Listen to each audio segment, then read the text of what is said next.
시청자 여러분 안녕하십니까? 뉴스앤 이슈 시작합니다. 먼저 오늘의 주요 뉴스부터 보시겠습니다. 윤석열 정부 출범 후 첫 정기국회가 오후 개회식을 시작으로 100일 동안 대장정에 들어갑니다. 여야는 그동안 난항을 겪었던 일시적 이주택자와 상속주택의 종부세를 완화하는 법안을 본회의에서 처리하기로 합의했습니다. 초강력 태풍으로 발달한 흰남노가 한반도를 향해 북상하면서 제주도와 남해안을 중심으로 강하고 많은 비가 쏟아질 것으로 예상됩니다. 모레까지 제주도에 최대 300mm 이상 많은 비가 쏟아질 것으로 예상되고 다음 주 전국이 태풍의 영향권에 들 전망입니다. 지난달 무역 수지는 94억 7천만 달러 적자로 지난 4월 이후 5달 연속 적자를 기록했습니다.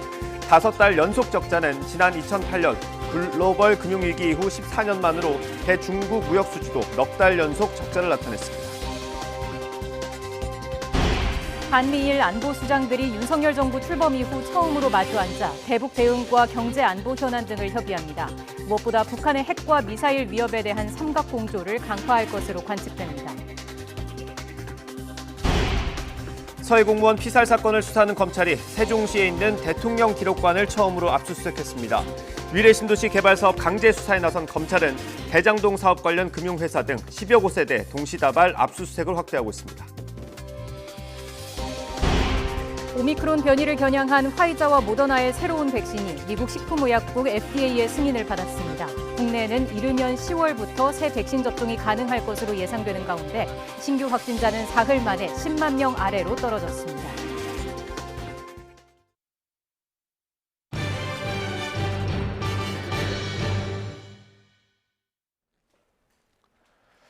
네, 국회 소식부터 알아보겠습니다. 여야가 일시적 이주택자와 상속주택의 종부세를 완화하는 법안을 처리하기로 했습니다. 다만 쟁점이 된 1주택자의 종부세 특별공제는 합의하지 못하면서 반쪽 합의라는 비판도 나오고 있습니다. 국회 취재기자 연결해서 자세히 알아보겠습니다. 이경국 기자. 네, 국회입니다. 네, 먼저 여야가 합의한 내용부터 전해주시죠. 네, 그간 난항을 겪었던 종부세 완화 법안 관련 여야의 협상이 일단은 타결이 됐습니다. 일시적 2주택 등은 주택수 계산에서 제외하고 고령과 장기 보유 1주택자는 종부세 납부를 연기하는 내용이 담긴 법안을 오늘 본회의에서 처리하기로 했습니다. 다만 1주택자 종부세 특별공제에 대해서는 합의를 이루지 못했는데요. 부과 기준과 공정시장가액 비율 관련 이견을 좁히지는 못했습니다. 다만 올해 안에 집행이 가능하도록 이를 합의 처리하자는 데에는 뜻을 모은 것으로 전해졌습니다. 이런 가운데 국회는 오늘 오후 개회식을 시작으로 본격적인 9월 정기국회 일정에 돌입합니다. 12월 9일까지 100일간의 대장정을 이어가는데요.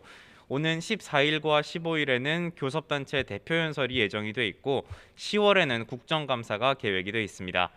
국민의힘은 정기국회를 통해 윤석열 정부를 뒷받침하겠다고 강조했고 민주당은 민생을 강조한 데 이어서 대통령실 이전 비용 논란을 고리로 정부를 향해 날을 세우기도 했습니다. 이어서 듣고 오겠습니다. 윤석열 정부의 국정과제를 힘있게 뒷받침하고 민생경제 위기를 극복하며 대한민국 제도약의 발판을 마련하기 위한 중요한 시간입니다. 307억 원을 더 썼다는 보도가 있었습니다.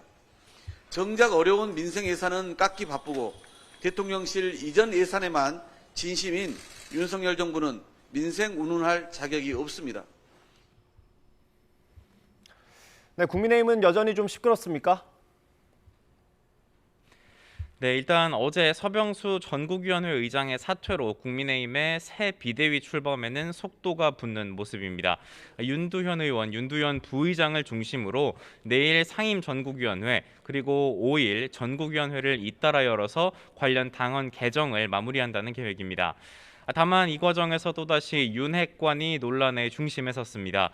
이른바 윤핵관으로 꼽히는 권성동 원내대표가 비대위 출범 뒤 거취를 결정하겠다고 밝힌 데 이어 장제원 의원이 어제 의원으로서의 활동에만 전념하겠다고 밝히면서 윤핵관들이 이선으로 물러나는 거 아니냐는 관측이 나오고 있는 상황인데요.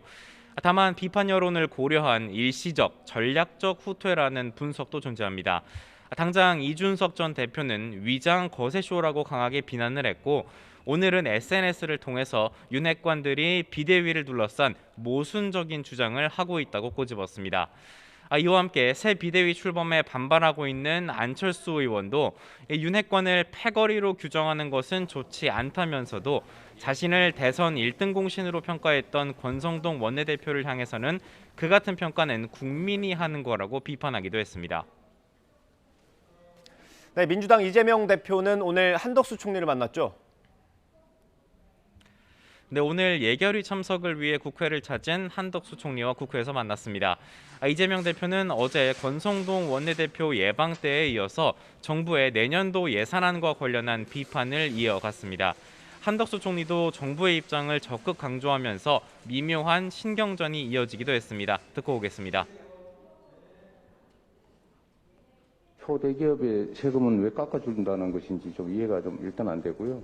다 지금 이 법인세를 좀 낮추는 그런 쪽으로 가고 있고, 영구임대 주택 짓는 예산을 줄여야 될 만큼 급한 일이었군요.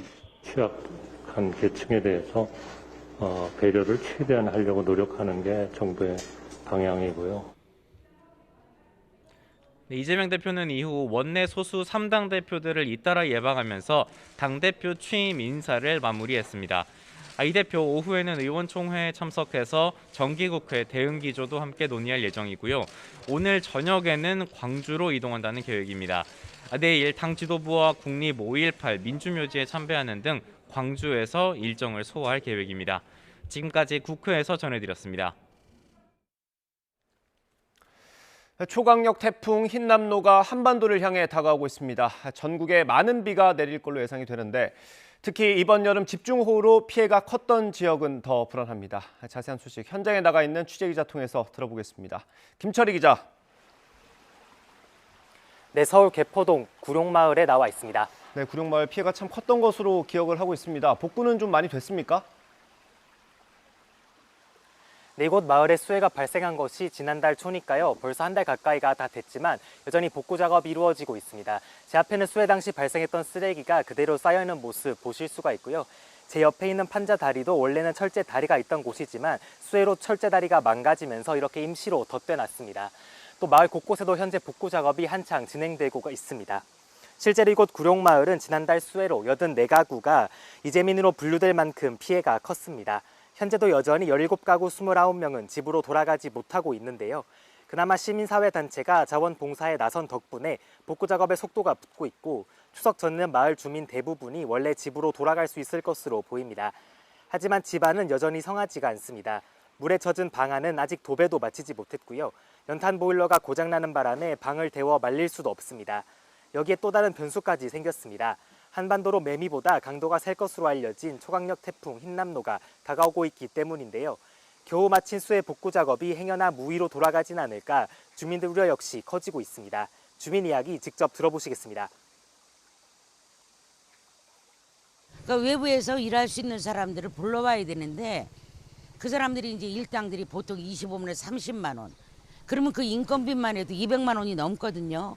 애쓰고 고쳐놓고 치웠는데 태풍 영향으로 해서 다시 그 피해를 입는다면 이제는 정말 갈 곳이 없어요. 태풍으로 강한 비와 바람이 예상되자 지자체 역시 피해가 발생하지 않도록 더 많이 신경 쓰겠다고 밝혔습니다. 하지만 마을 복구 작업은 여전히 걸음마 단계인 만큼 주민들 걱정은 한동안 계속 이어질 것으로 보입니다. 지금까지 서울 개포동 구룡마을에서 YTN 김철입니다.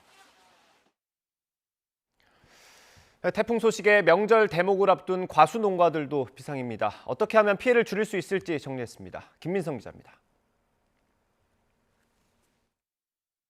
해발 700m 산 중턱 고랭지에 있는 사과 농장. 새빨간 열매가 온 나무에 주렁주렁 달려 있습니다. 명절 대목을 앞두고 당연히 바쁠 때지만 올해는 예년보다 더 분주합니다. 지금 추석이 다가와서 지금 사과 수확을 계속하고 있었는데 주말에 또 태풍도 온다고 해서 지금 서둘러서 지금 사과를 따고 있습니다. 익산의 배밭도 사정은 비슷합니다. 손 하나가 아쉬울 때라 별 수 없이 사람을 더 썼습니다. 인력을 많이 동원해서 익은 배들을 집중적으로 지금 태풍 오기 전에 수확을 마치려고 생각을 하고 있습니다. 문제는 아직 수확할 수 없는 품종들입니다. 태풍이 강한 바람을 동반하는 만큼 지지대를 세워 묶으면 가지가 꺾이는 걸 조금이라도 막을 수 있습니다. 물이 잘 빠지도록 배수로를 점검해 깊이 파야 합니다. 벼는 태풍이 지나가기 전 최대한 물을 깊게 내서 쓰러지는 것을 예방해야 합니다. 태풍이 오면 과실이 비바람에 이제 떨어지는 게 제일 큰 피해이기 때문에 과실을 단단하게 결과지를 묶어주면은 낙가율을 20% 이상 낮출 수 있는 효과가 있습니다. 농민 자신의 안전에도 각별히 주의해야 합니다. 강풍에 건물 지붕이 날아가지 않도록 단단히 고정하고 바람에 날릴 만한 것들을 미리 치워두는 게 좋습니다. 일요일부터는 서서히 태풍의 영향권에 들 거란 예보가 있는데요. 애써 지은 한 해 농사 끝까지 잘 마무리하도록 지금부터 미리미리 대비하셔야겠습니다. YTN 김민성입니다. 윤석열 대통령이 추석 명절을 앞두고 저소득층 홀몸 노인들과 만나고 찾아가는 복지 시스템을 구축하겠다고 다시 한번 약속했습니다. 윤 대통령은 오늘 서울 창신이동 주민센터를 찾아 복지 업무 관계자들과 간담회를 한 뒤 기초생활급여와 기초연금을 받으며 홀로 생활하는 80대 여성 어르신 가정을 방문해 추석 명절 선물을 전달했습니다. 윤 대통령은 관내 독거노인 가정을 방문하고 경제 발전을 위해 희생하고 헌신한 어르신들이 건강하고 안전한 노후를 보내도록 만들겠다고 약속했습니다. 대통령실은 이재용 삼성전자 부회장을 부산엑스포 유치를 위한 특사로 파견하기로 결정했다고 밝혔습니다. 대통령실 핵심 관계자는 오늘 브리핑에서 지난 5월에도 윤석열 대통령이 엑스포 유치에 모든 역량을 결집해야 한다고 강조하면서 필요하면 특사 파견을 검토하겠다고 언급했다며 이같이 결정했다고 전했습니다. 최근 들어 전세 사기를 호소하는 피해자가 많아지는 추세입니다. 이를 막기 위해서 정부가 칼을 빼들었습니다. 어떤 내용이 담겼는지 취재기자 연결해서 자세히 알아보겠습니다. 조태현 기자. 네, 조태현입니다. 네, 전세 사기 방지 대책에 임차인의 대항력을 높이는 방안이 담겼다고요? 네, 지금은 임차인이 전입신고를 하고 확정 일자를 받아도 효력이 다음 날 0시부터 발생합니다. 그래서 전세 계약 직후에 집주인이 주택을 팔거나 은행에서 대출을 받고 저당권을 설정하는 경우가 있었습니다. 이렇게 되면 보증금이 우선순위에서 밀려나 보증금을 제대로 보호받지 못할 수도 있는데요. 앞으로는 임대차 표준계약서에 임차인의 대항력 효력이 발생할 때까지 매매나 근저당권을 설정할 수 없도록 하는 내용이 담길 전망입니다. 정보 제공도 확대하기로 했습니다. 전세 계약을 한 뒤에는 집을 빌린 사람이 빌려준 사람의 동의가 없더라도 임대인의 미납 세금 등을 확인할 수 있도록 한다는 겁니다. 담보 설정 순위와 관계없이 임차인의 보증금 가운데 일정 액수를 우선 갚는 최우선 변제 금액도 높일 계획입니다. 지금은 최우선 변제 금액이 서울이 5천만 원인데 이를 더 확대하는 내용으로 법을 고치겠다는 뜻입니다. 네, 이미 전세 사기를 당한 사람에 대한 보호 대책도 포함됐습니까? 네, 전세 보증금을 돌려받지 못한 피해자에게는 주택도시기금에서 1억 6천만 원까지 1%대 낮은 금리로 긴급 자금 대출을 지원합니다. 주택도시보증공사가 관리하는 임대주택을 길게는 6개월에서 시세의 30% 아래로 거주할 수 있도록 임시 거처도 제공하기로 했습니다. 최근 전세 사기 피해자의 다수는 경험이 적은 청년이나 신혼부부 등 이른바 2030 세대인데요. 이들을 위해 내년 1월까지 자가진단 안심전세 애플리케이션을 출시하고 핵심 점검표도 만들어 배포할 예정입니다. 사기범에 대한 처벌은 한층 강화됩니다. 가해자는 임대사업자 등록을 할 수 없고 기존 사업자의 경우엔 등록 말소도 추진됩니다. 지금까지 경제부에서 YTN 조태현입니다. 무역 수지가 지난달에 또 적자에 빠져 지난 4월 이후 5달 연속 적자를 기록했습니다. 5달 연속 적자는 지난 2008년 글로벌 금융위기 이후 14년 만입니다. 대중국 무역 수지도 넉 달 연속 적자를 기록했습니다. 취재기자 연결합니다. 이승윤 기자. 네, 이승윤입니다. 네, 8월 수출입 동향이 나왔는데 이번에도 적자군요. 네, 그렇습니다. 산업통상자원부가 발표한 8월의 수출입 동향을 살펴보겠습니다. 수출은 지난해보다 6.6% 증가한 566억 7천만 달러로 집계됐습니다. 수출은 역대 8월 가운데 최고 실적을 올리며 22개월 연속 증가세를 지속했지만 한 자릿수 증가에 그쳤습니다. 수입은 28.2% 늘어난 661억 5천만 달러를 기록했습니다. 이에 따라 무역 수지는 94억 7천만 달러 적자를 보여 지난 4월 이후 5달 연속 적자를 기록하게 됐습니다. 무역 수지가 5달 연속 적자를 보인 건 글로벌 금융위기가 있었던 2008년 6월에서 9월 이후 14년 만에 처음입니다. 다만 올해 상반기에 우리나라의 무역액은 역대 최고 실적인 9,603억 달러를 기록해 역대 가장 높은 순위인 7위로 도약했습니다. 자동차와 2차 전지, 철강, 석유 제품 등 주요 수출 품목이 호조를 보이며 수출은 역대 8월 가운데 가장 좋은 실적을 올렸습니다. 하지만 고공행진 중인 에너지 가격이 오르면서 수입이 더 늘어나 무역 수지가 악화된 겁니다. 원유와 가스 등 8월 에너지 수입액만 185억 2천만 달러로 전체 수입액의 28%를 차지하며 수입 증가세를 주도했습니다. 에너지 수입액은 지난해와 비교할 때 91.8%, 즉 2배 가까이 늘었습니다. 우리나라 수출의 4분의 1을 차지하는 중국에 대해서도 무역 적자가 이어졌습니다. 3억 8천만 달러 적자인데 지난 5월 11억 달러, 6월 12억 달러에 비해서는 그나마 적자 폭이 줄어든 모습입니다. 중국에 대한 무역 수지는 지난 94년 8월 이후 올해 4월까지 줄곧 흑자를 연속으로 기록해오다가 최근 넉 달 연속 적자를 보이고 있습니다. 정부는 8월 반도체 수출 물량은 13.8%, 가격은 D램 고정가 기준으로 30.5% 줄어드는 등 반도체 수출이 글로벌 수요 약화와 가격 하락 여파로 감소했다고 설명했습니다. 특히 중국에 대한 수출은 중국의 성장세 회복 지연 등 영향으로 인해서 소폭 줄어들었으며 중남미에 대한 수출도 글로벌 경제 둔화 여파로 감소한 것으로 파악됐다고 덧붙였습니다. 지금까지 경제부에서 YTN 이승윤입니다. 유로화를 쓰는 19개 나라가 모인 유로존의 지난달 소비자 물가가 1년 전보다 9.1% 상승하며 또 최고치를 기록했습니다. 10개월 연속 최고치를 경신하면서 기준금리를 0.75%포인트 올리는 이른바 자이언트 스텝 가능성까지 거론되고 있습니다. 김선희 기자의 보도입니다. 유로존의 지난달 소비자 물가가 1년 전보다 9.1% 뛰었다고 EU 통계기구인 유로스타트가 밝혔습니다. 지난 1997년 통계 집계가 시작된 뒤 가장 높은 데다 10개월 연속 최고치를 경신한 겁니다. 프랑스는 6.5%, 독일은 8.8%, 이탈리아는 9.0% 상승하는 데 그쳤지만 라트비아와 에스토니아, 리투아니아 등 발트의 3국은 20% 이상 급등했습니다. 러시아의 우크라이나 침공으로 에너지와 식료품 가격이 기록적으로 오른 게 주요 원인입니다.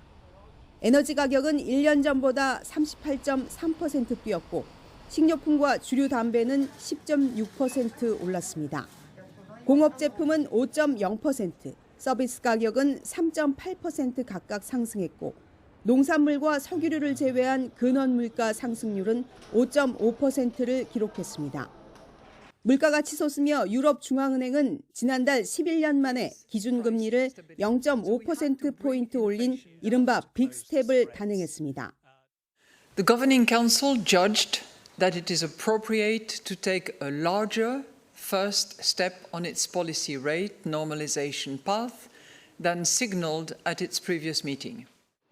오는 9일 통화정책회의에서도 빅스텝이 기정사실로 거론되는 분위기입니다. 여기에 물가 상승이 잡힐 기미가 보이지 않으면서 기준금리를 0.75%포인트까지 올리는 자이언트 스텝 가능성까지 나오고 있습니다. YTN 김선입니다. 코로나19 신규 확진자는 사흘 만에 10만 명 아래로 떨어졌습니다. 하지만 위중증 환자는 9일째 500명대가 유지되고 있고 사망자는 112명으로 지난 4월 이후 가장 많이 나왔습니다.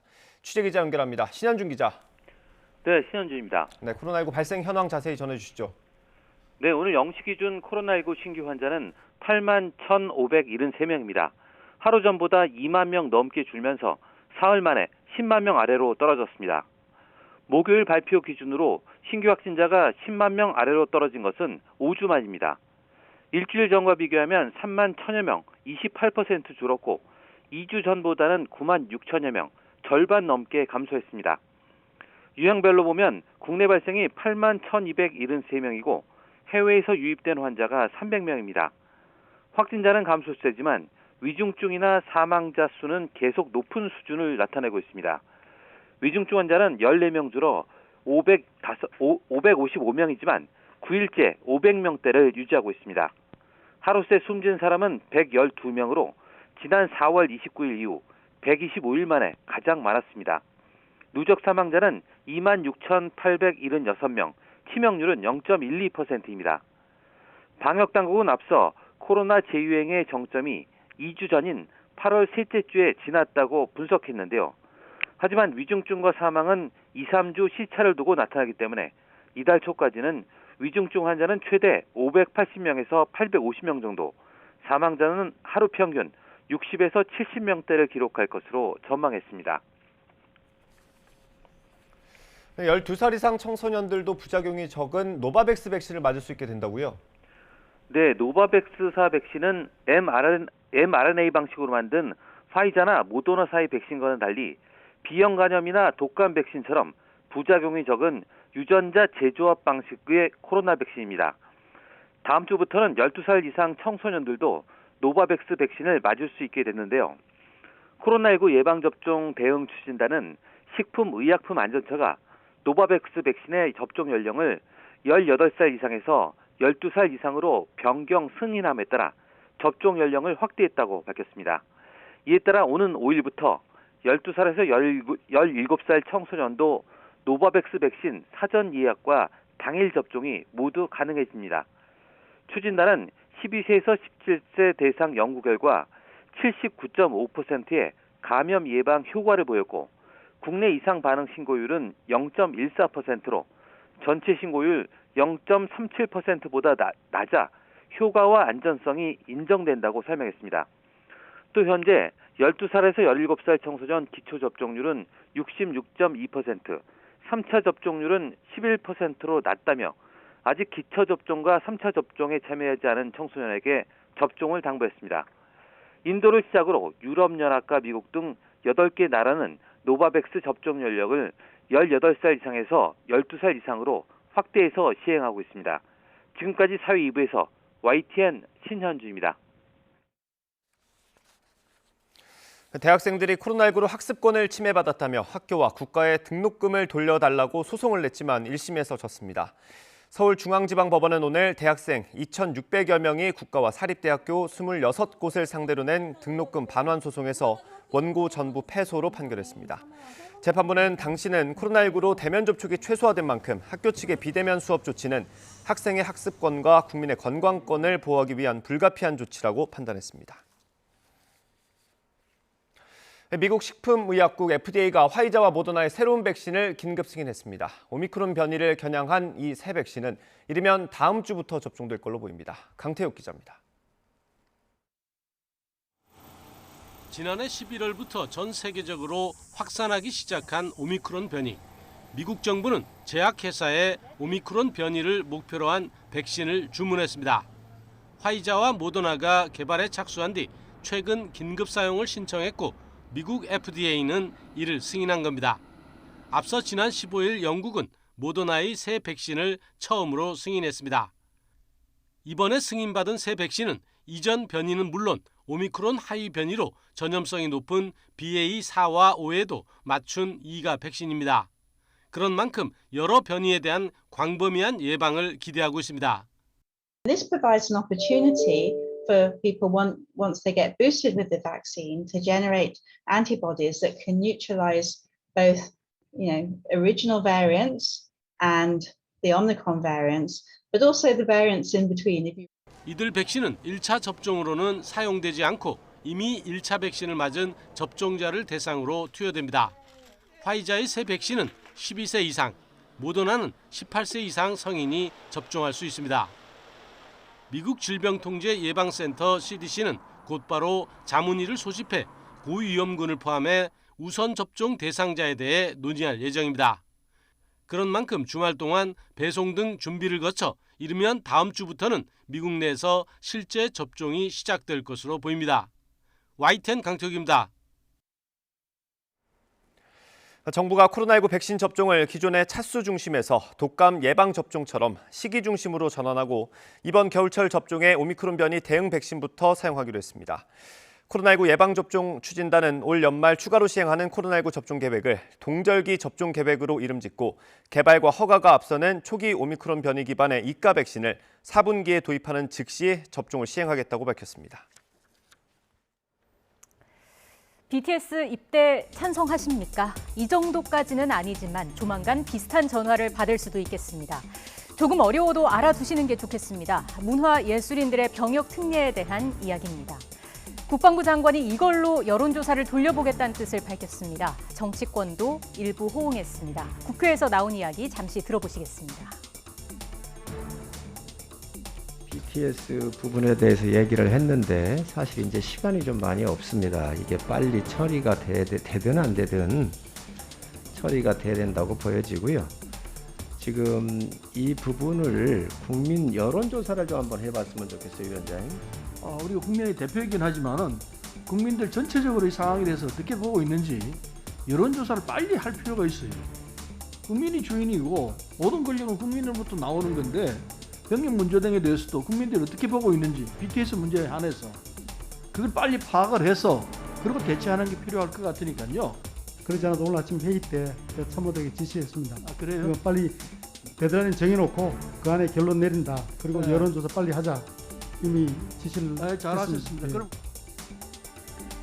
자, 여기서 데드라인은 BTS의 맏형 진의 입영을 언급한 것으로 보입니다. 문화예술인들의 병역 특례가 큰 줄기지만 사실상 BTS 입대 논의로 읽히는 이유입니다.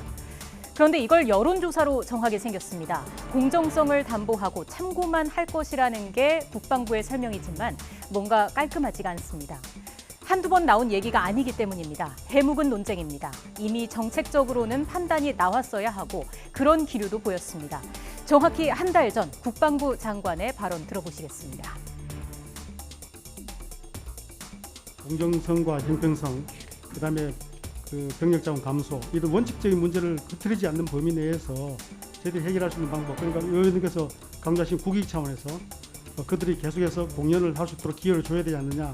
그래서 저희들이 방법이 있다고 봅니다. 군의 5대, 군에서 연습할 수 있는 기회를 주고 또 해외 공연의 일정이 있으면 얼마든지 추후에서 함께 공연할 수 있도록 해줄 수 있는 방법이 있을 걸로 저는 판단하고 있습니다. 그래서 그런 방안에 대해서 기본적으로 또 군 복무에 대해서 뭐 한마디로 전쟁 났냐 이렇게 볼 수도 있지만은 그러나 많은 사람들이 군에 복무하는 그 자체를 굉장히 높게 평가하기 때문에 오히려 그것이 그들의 인기에 더 도움이 될 수도 있다는 그런 생각도 할 수 있다고 봅니다.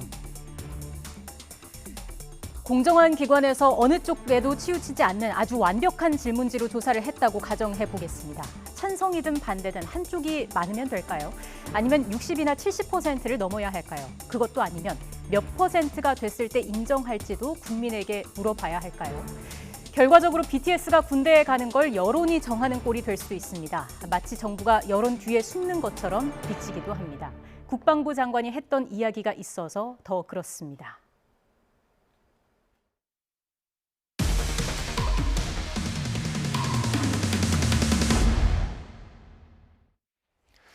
이제 막 신병훈련소를 수료한 이등병에게 전화가 왔습니다. 군 관련 보험을 들어야 한다는 내용이었는데 알고 보니 운전자 보험 판매 전화였습니다.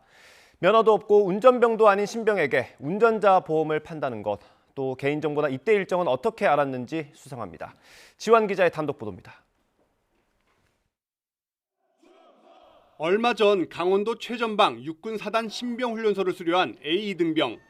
수료식 당일 부모님이 면회를 왔고 펜션에서 함께 식사하는 자리에서 전화가 걸려왔습니다. 자취 듣고 있었는데 뭐 군상해보험이라고 군대에서 들어주는 보험이라고 알고 있더라고요. 이제 아들은 동기들도 다 받았대요. 그래서 그런가 보다 있었는데 전화 끊고 인증 문자가 뭐 카톡인가 오더라고요. 요즘 군대 참 좋아졌다 하면서 지켜봤던 아버지. 그런데 좀 이상했습니다. 면허도 없고 운전병도 아닌 아들인데 약관을 보니 일반 상해보험도 아니고 운전자 보험이었습니다. 모바일로 청약하고 전자서명을 하라는데 매달 11,700원, 보험비는 자동이체로 군 월급 계좌에서 차감되는 방식이었습니다.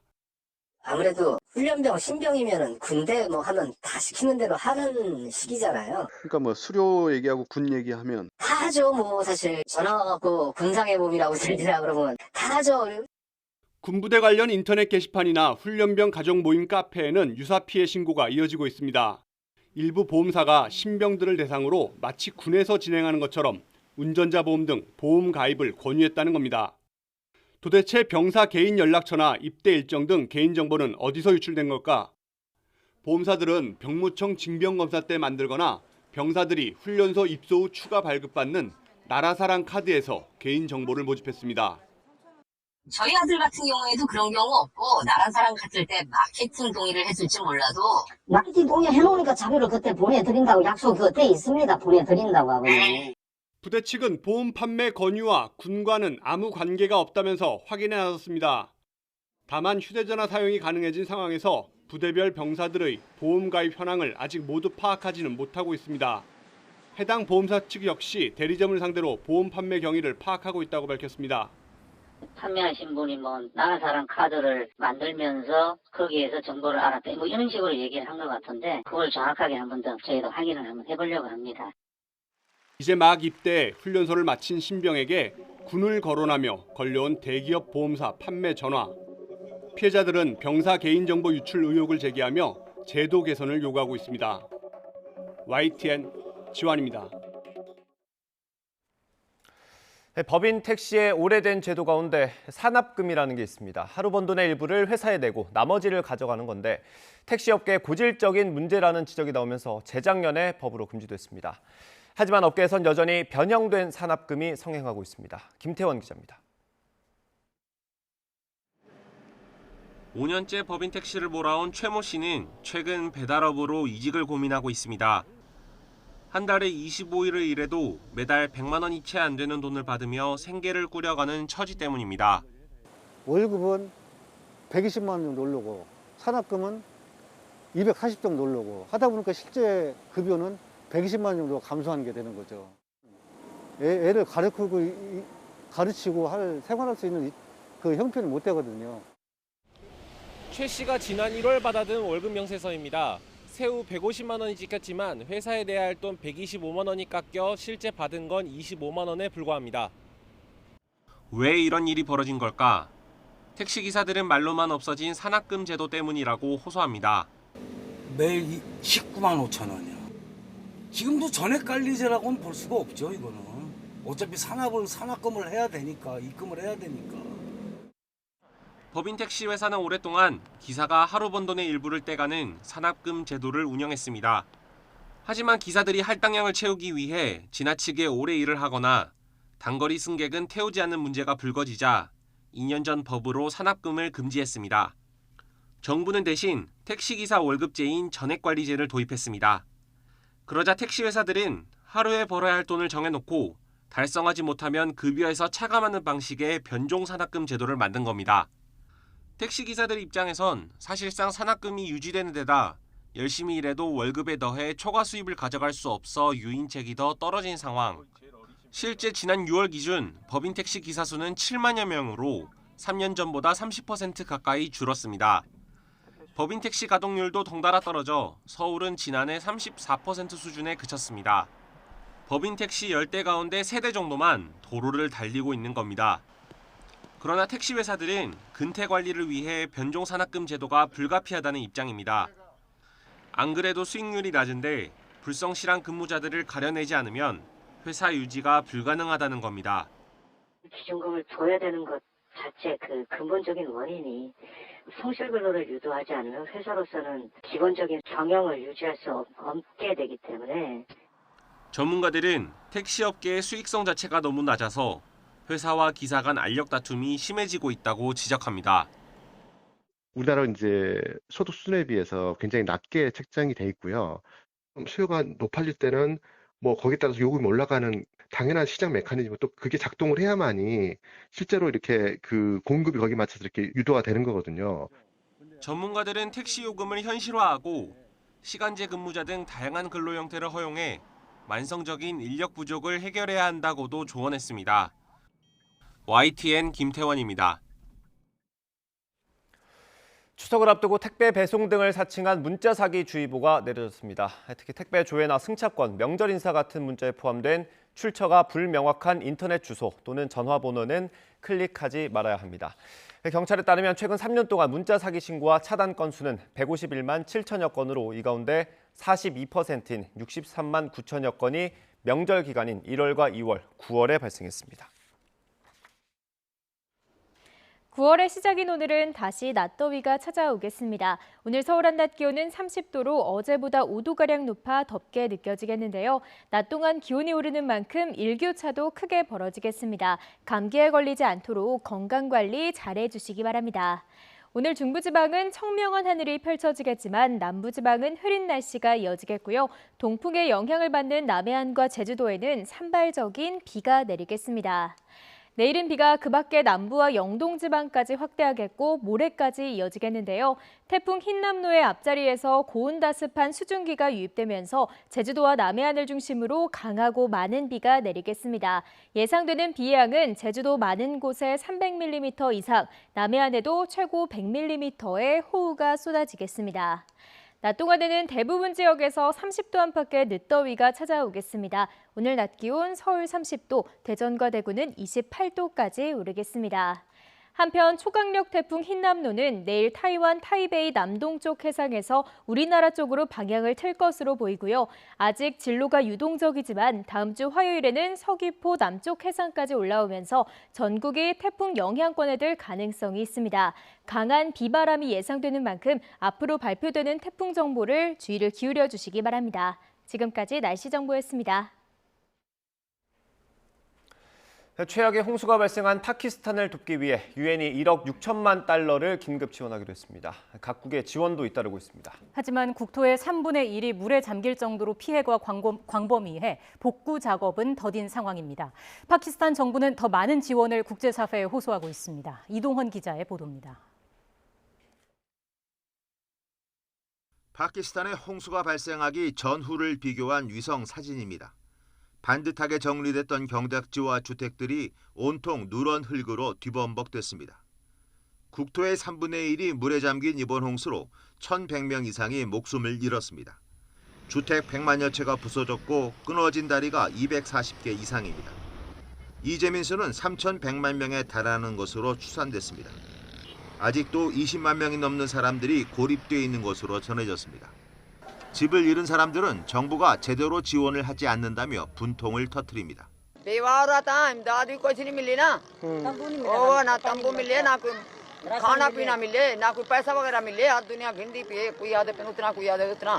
심각한 경제난에 홍수까지 겹친 파키스탄을 돕기 위해 국제사회의 지원이 본격화하고 있습니다. 유엔이 1억 6천만 달러의 긴급 자금을 지원하기로 했고 미국도 3천만 달러를 보내겠다고 밝혔습니다. 튀르키예와 중국 등이 구호 물품을 실은 항공기를 급파했고 한국도 30만 달러 지원을 약속했습니다. 파키스탄 정부는 당장 더 많은 지원이 필요하다며 지원금의 투명한 사용을 약속했습니다. At my command, that every penny will be spent in a very transparent fashion. Every penny will reach the needy. 파키스탄 정부는 피해 복구에 100억 달러, 우리 돈 13조 5천억 원 이상이 들 것이라고 보고 있습니다. 우선 식량 부족으로 인한 굶주림을 해결하기 위해 앙숙인 인도로부터 채소를 수입하고 러시아산 밀을 수입하는 방안을 추진하고 있습니다. YTN 이동원입니다.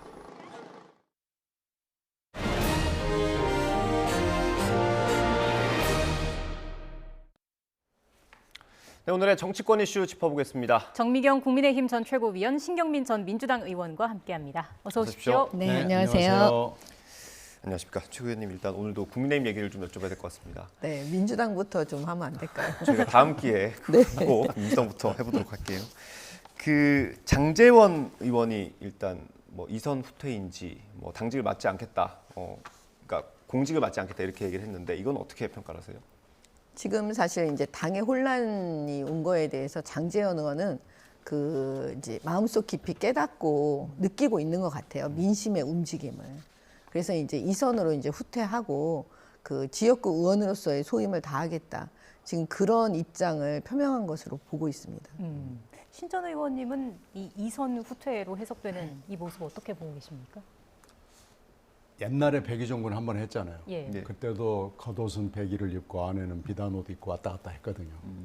지금도 그런 비슷한 느낌을 받습니다. 아무리 겉에다가 백의를 입어도 사람들이 흰 옷 입고 다니는구나 이렇게 생각할 것 같지가 않아요. 그리고 이제 이번에 그만두겠다고 느낀 이렇게 공식화한 것은 첫 번째야 지금 당의 혼란. 여기에 당의 혼란에 지금 누구나 다 여의도에서 얘기를 하지만은 겉에 책임자는 권성동 원내대표로 돼 있죠. 지금 비대위원장 직무대행 네. 뭐 이런 뭐 말도 안 되는 거죠. 비대위원장도 직무대행을 하냐. 뭐 그 혼란에 대한 책임의 뒤에 장세동 의원 내지는 장애권이 있다라고 보는 거고요. 두 번째로는 지금 현재 용산 대통령궁에서 벌어지고 있는 감찰 여기에도 장 의원이 깊이 관여돼 있다. 지금 이렇게 보고 있기 때문에 지금 장 의원으로서는 이런 공식화 이외에는 사실은 선택지가 별로 없을 거예요. 이거라도 하지 않으면 장제원 너는 뭐냐 뭐 이런 얘기가 사방에서 들려올 거기 때문에 일단 이거라도 할 수밖에 없다. 저희들은 그렇게 여의도 돌아다니는 이 얘기를 종합해 보면은 그런 결론이 나옵니다. 그럼 일시적인 작전상의 후퇴다 이렇게 보시는 겁니까? 뭐 그럴 수도 있고요. 아니면 진짜로 그렇게 할까라는 거에 대해서는 모두 다 회의를 갖고 있다는 얘기죠. 유일한 어떤 선택지가 됐을 수 있다. 뭐 당과 지금 대통령실의 혼란에 책임자니까요. 예. 뭐 이렇게라도 책임지는 모습을 보여야죠. 예. 이게 현재 상황에서 하나의 새로운 출구가 될 수 있을까요? 물론이죠. 왜냐하면 뭐 진짜 속마음이 어떤 건지는 그건 시간이 지나봐야 아는 거고요. 네. 결과적으로 지금 이 사태에 대해서 누군가는 이제 책임을 지고 뭔가 이제 움직임을 보여줘야 되는데 일단 그 국민의 마음에 일단 부응했잖아요.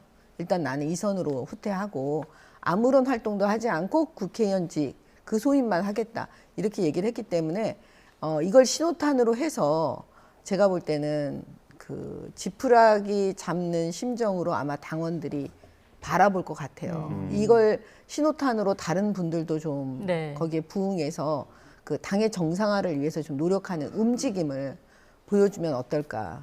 그런 지금 마음으로 보고 있지 않을까요? 그 움직임이라고 하면 그 윤핵관으로 지명되는 분들이 같이 좀 이 선으로 물러났으면 좋겠다라고 말씀하신 건가요? 그것도 포함하고 이준석 대표도 포함하고 다 포함해서 그렇습니다. 근데 이준석 대표는 물러날 뜻이 없는 것 같던데요. 위장 거세쇼라고 SNS에 올렸습니다. 지금 말하자면 이제 감정적인 싸움들, 그러니까 감정의 골이 너무 세고 예. 서로의 이제 불신의 이 폭이 너무 큰 거예요. 그래서 이제 뭔가 반응하면 또 여기서 반응을 하고 계속 이런 지금 상황이 계속 벌어지고 있잖아요. 근데 이제 가처분이 인용되면 어느 정도 이준석 대표한테도 명분이 섰잖아요. 사실 이렇게 되면은 그 판만 만들어지면 예. 이제 이준석 대표도 자기의 거취에 대해서 고민하고 물러나는 그 시점이 오지 않을까 저는 보고 있습니다. 그럼 실제로 장제원 의원이 이런 입장을 밝힌 후에 당내 분위기가 좀 달라진 게 있습니까? 당내 이제 분위기는요, 사실은 그 국회의원들이 그 속마음을 다 꺼내놓지는 다 못하잖아요. 어떻게 보면. 그러니까 이제 그 노력들을 우리도 좀 해야 하지 않겠나 하는 그런 신호탄으로는 보고 있는 것 같아요. 그 장제원 의원과 함께 거론되는 인물이 항상 권성동 원내대표인데 직접 물러나겠다 이런 얘기는 안 했는데 주변에서는 일단 비대위가 꾸려지면 물러날 것 같다라고 관측하는 얘기들이 많아요. 실제로 물러날까요? 뭐 말했으니까 물러나긴 물러나겠지만요. 근데 지금 안철수 의원이 돌아섰잖아요. 네. 이렇게 얘기 안 했잖아요. 근데 지금 어제부터는 이제 달라진 거 아니에요. 그래서 사람들이 간철수라고 얘기를 하고 이번에도 역시 대단하구나. 간 보는 데는 뭐가 있구나. 일가견이 있구나. 이런 얘기들 하잖아요. 그러니까 그게 지금 굉장히 중요한 어떤 신호탄 내지는 증상이라고 봐야 될 거예요. 그러니까 권성동 대표를 그 떠받치는 여러 가지 논리들 이거에 대해서 반대 여론이 굉장히 심해서 예. 물러나지 않을 수가 없는데 이제 문제는 가처분 8월 26일 결정이 나온 거에 대해서 국어를 하는 사람들도 해석을 할 수 있는 것을 엉뚱하게 지금 해석을 하고 그쪽으로 지금 가고 있잖아요. 그러니까 서병수 전국위 의장 같은 서의원 같은 경우에는 난 여기다 숟가락 안 얹을래. 예. 난 빠질래. 예. 당신들 하고 싶은 대로 해. 지금 이 얘기 아니겠습니까? 그러니까 이렇게 돌아가면은 민심이 어디로 돌아가는지가 지금 너무 분명하잖아요. 지금 권성동 대표 내지는 비대위원장 직무대행이 하고 있는 이 방향은 맞지 않다는 거예요. 법률적으로도 맞지 않고 정치적으로도 맞지 않고 네. 심정적으로도 감정적으로도 맞지 않다는 게 지금 나오는 겁니다. 그러면 이걸 계속 밀고 나가서 뭐 지금 도상 작전 계획이 타임테이블이 쭉 나와 있잖아요. 그래가지고 9월 첫 주에는 뭐하고 둘째 주에는 뭐하고 이렇게 나와 있는데 이걸 밀고 나가서 끝에 나는 물러난다라고 얘기를 하잖아요. 예. 근데 그게 그렇게 가면은요. 이건 정말 국민의힘은 대책이 없는 정당이 되는 겁니다. 그러니까 그 전에 자기의 과오를 인정하고 예. 자, 지금까지 했던 것 말고 우리가 백지에서 결정문이 나온 8월 26일로 돌아가서 새로 시작하자라는 태도 전환이 있지 않으면은 이건 이제 계속 이렇게 가는 겁니다. 추석 지나고 9월 14일 날 2차 신문하고 그런데 그 같은 재판부가 하게 돼 있잖아요. 예. 같은 재판부가 결정문을 고치려면 엄청난 고민을 해야 됩니다. 제가 이 결정문을 지금 가지고 다니면서 틈날 때마다 읽어보는데 예. 이 결정문이요 굉장히 법률적일 뿐만 아니고 논리적이고 이 뭐라고 그럴까요? 심사숙고한 결정문입니다. 네. 이 결정문을 고치기가 아마 쉽지 않을 거예요. 그러니까 권성동 직무대행이 원하는 쪽으로 결론을 내기가 그렇게 쉬워 보이지가 않습니다. 예. 여쭤보고 싶었어요. 법률가시지 않습니까? 결정문과 법원의 결정문과 그리고 지금 국민의힘이 가는 방향 어떻게 보세요? 맞습니까 그게? 맞지 않습니다. 법률적으로는 맞지 않다고 보세요? 네. 그럼 정치적으로는 그럴 수 있습니까? 정치적으로는 그럴 수 있죠. 그래요? 그렇지만 이제 이게 법적인 판단을 받겠다고 아무튼 그 정치의 영역을 법률적인 영역으로 가져간 거잖아요. 예.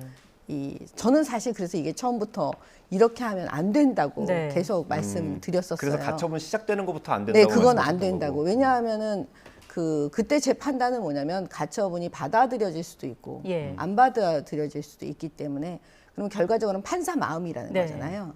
근데 판사가 어떤 결정을 해도 그 부담이 없을 수가 있다. 그렇기 때문에 어떻게 보면은 그 가처분으로 가져가는 게 국민의힘으로서는 굉장히 부담스러운 일이거든요. 네. 그래서 이준석 대표에게 제가 끝까지 그렇게 하면 안 된다. 그러셨죠. 이겨도 이기는 게 아니고 져도 지는 게 아니기 때문에 이런 게임은 절대 하면 안 된다. 예. 이렇게 얘기를 했었던 이유가 바로 거기에 있었거든요. 네. 근데 아무튼 결론은 났습니다. 우리가 원하든 원하지 않든 마음에 들든 마음에 들든 이 결과가 이렇게 났기 때문에요. 결국은 그 사법부의 판단에 불복할 수는 없는 거예요. 예. 왜냐하면 더군다나 국회의원들은 법을 만드는 사람들이기 예. 때문에 국민들 보시기에요. 예. 국민 눈높이를 저는 잊으면 안 된다고 생각해요. 무슨 네. 얘기냐면 국민들은 감정에 대해서 국회의원들의 감정에 대해서 별로 중요하게 생각하지 않으세요. 예, 그걸 어떻게 행동하느냐 그것만 보고 계시는 거잖아요. 그렇기 때문에 저는 그 사법부의 판단에 일단 그 맞춰서 가는 게 맞다. 예. 이렇게 보고 있습니다. 일단 뭐 가처분 안 된다 여러 번 강조를 하셨던 거 기억을 근데 하고요. 이제 거기다 제가 한 말씀을 예. 덧붙이면 만약에 이 가처분 결정을 무시하고 지금 이렇게 걸어가잖아요. 근데 가처분 결정이 안 나온 게 아니고 나왔잖아요. 네. 그리고 여기 세 분 판사가 사인을 한 거예요. 예. 황정수, 이용희, 최호진 판사라는 세 분이 예. 사인을 했으면 만약에 이거에 어긋나는 조치를 하고 뭐 땜질식으로 뭘 뜯어 고치고 꿰 맞추고 이런 식으로 가면은요. 이분들이 가만히 두겠어요? 그리고 일단 이 대표가 가만히 있지는 않잖아요. 예. 그러면 이분들이 이 원칙과 본인들이 이 결정문을 통해서 밝힌 거에다가 또 결정을 내리고 또 결정을 내리고 이러면은요. 국민의힘은 위법한 정당이 되고요. 위헌적 정당이 됩니다. 여기 읽어보면은 헌법 8조 2항에 따라서 그리고 정당법에 따라서 또 당헌에 따라서 이렇게 근거해 있거든요. 예. 그러면은 불소급의 원칙에 따라서 그 당시에 당헌이 있고 정당법이 있고 헌법이 있잖아요. 예. 이 세 개를 다 거스르는 조치 그리고 법원의 결정은 물론 판결은 아니지만 판결에 준하는 겁니다. 그렇게 되면은 모든 것을 헌법 그렇죠, 법률 그렇죠, 당헌 그렇죠, 법원 그렇죠, 거스르는 위헌 위법적 정당으로 되고 맙니다. 그럼 그걸 어떻게 감당하려고 그래요? 어떤 말씀해 주실까요? 그러니까 지금 그 이제 혼란을 수습할 때요. 여기서 이제 핵심적인 질문은 만약에 또 이준석 대표는 또 가처분 예. 들어가서 그 판단을 이제 법원에서 만약에 이걸 또 인용을 해서 예. 지금 하고 있는 국민의힘 비대위가 만약에 무효라고 결론이 나면 그때는 과연 또 누가 책임을 질 것이냐. 또 그 혼란은 또 어떻게 또 수습할 것이냐. 그러니까 이 질문의 대답을 가지고 네. 저는 이 길을 가야 된다. 예. 그렇게 보고 있어요. 근데 그 당내에도 법률 자문을 구하는 곳이 있을 거고요. 당내 율사 출신 의원들도 굉장히 많으시고요.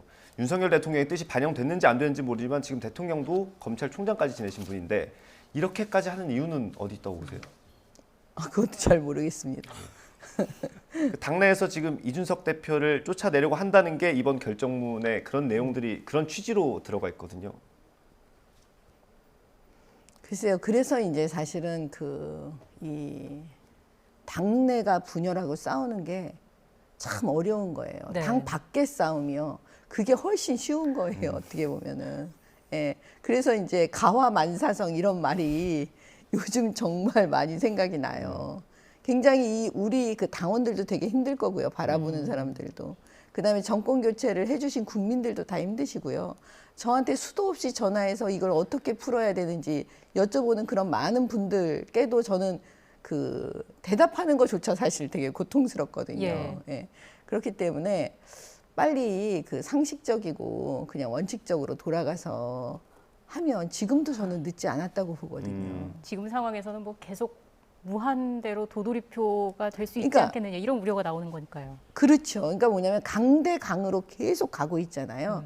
그렇기 때문에 양측이 좀 양보를 해서 빨리 정상화로 돌이키는 그런 해법을 찾아야 되는데 그 해법은 결국은 권선동 원내대표가 이준석 대표한테 나도 그만둘 테니 이 대표도 이쯤에서 사퇴하는 게 얼마나 좋겠냐. 예. 이렇게 해서 두 분이 같이 해주면 사실 좀 한시름 놓잖아요.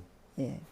이준석 대표는 근데 뭐 물러날 뜻이 전혀 없는 것 같더라고요. 지금 SNS에 올리는 걸 보면 뭐 거의 전면전입니다. 아니 지금 2기 비대위를 만들겠다고 하나하나 지금 과정을 밟아가잖아요. 네. 그러니까 상임 정국이 그것을 지금 2번 열어야 되잖아요. 예. 한 번은 당헌을 고치고 한 번은 사람에 대한 임명이 있기 때문에 그걸 지금 쭉 이렇게 스케줄을 잡아놓고 이러면 이준석 대표가요.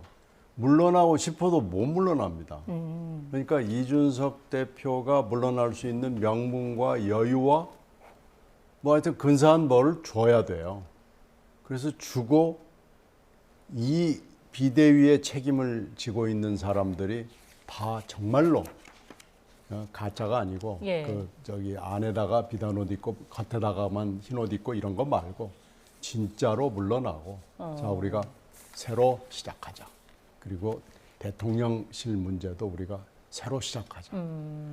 이런 결의를 정말로 보인다면 이 대표가 숨 쉴 수 있는 공간, 행동할 수 있는 여유가 생기잖아요. 근데 지금 이런 식으로 비대위 스케줄 나오죠. 그리고 9월 14일 날 2차 신문은 잡혀 있죠. 예. 이러면은 이 대표는 못 물러납니다. 제가 이 대표라도 왜 물러납니까? 안 물러납니다. 근데 못하고 안 하고 그래서 이건 뭐 9월달, 10월달 계속 갑니다. 어떤 물러날 명분이 필요하다 말씀을 해주셨고요.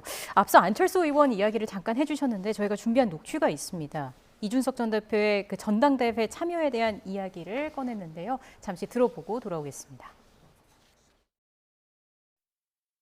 1월 넘어서 치르면서 이준석 전 대표도 당원권 징계 풀리고 나면 돌아올 수 있게 그리고 참여하게 해서 평가받게 하자 이런 의견도 있는데 그건 어떻게 보세요?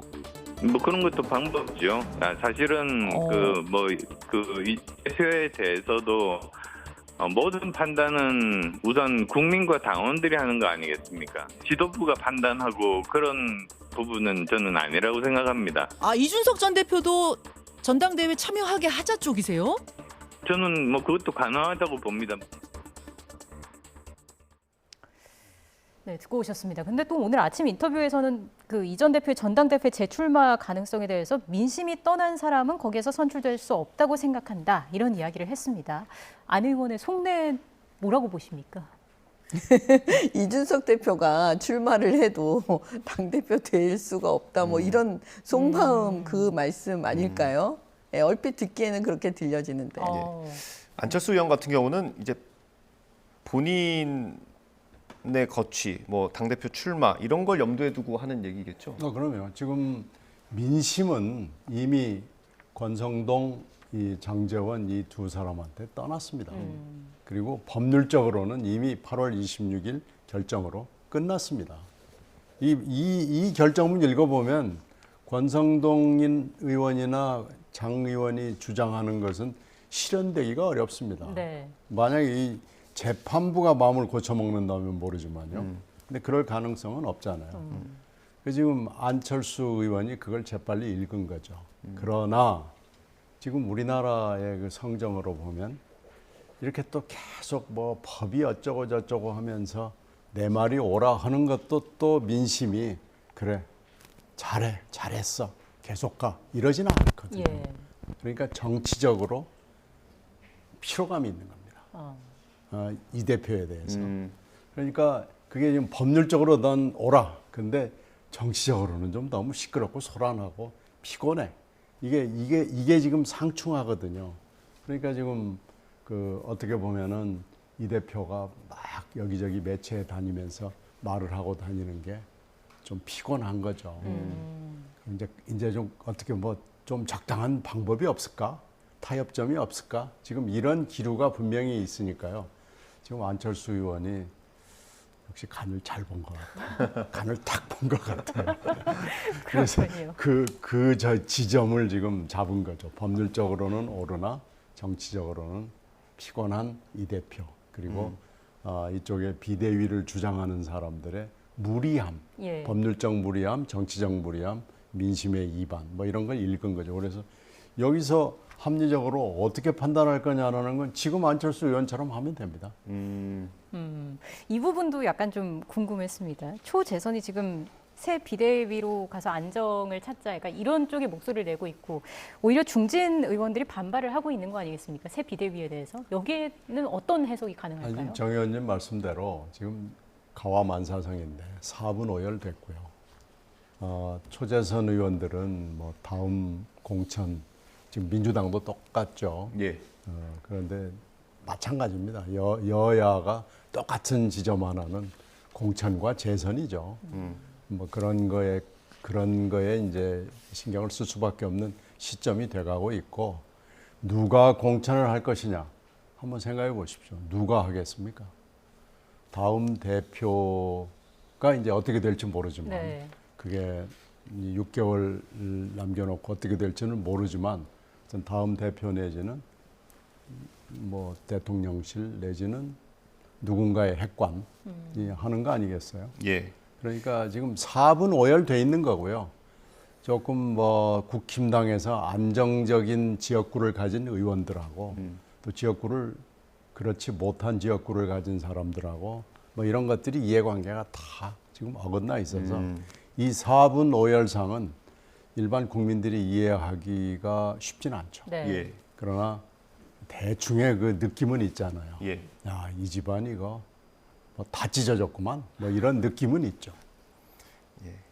다 찢어졌다고 해주셨는데요. 뭐 덧붙이실 말씀 그러니까 있을까요? 저는 사실은 이제 방송을 계속 하는 사람으로서 그 민주당 의원님들 또 민주당 전 의원님들 또 민주당 쪽 패널 이렇게 이제 토론을 하다 보면 되게 고통스러운 거죠. 이걸 알았기 때문에 저는 처음부터 함께 가자고 계속 얘기했던 거예요. 네. 이게 내부 분열은 정말 자멸이고 공멸로 가는 길이기 때문에 이 상황을 어떻게든지 피해보려고 했던 거예요. 예. 여기서 앉아서 듣고 있는 저 신경민 의원님 얘기를 듣고 있는 저는 얼마나 고통스럽겠습니까?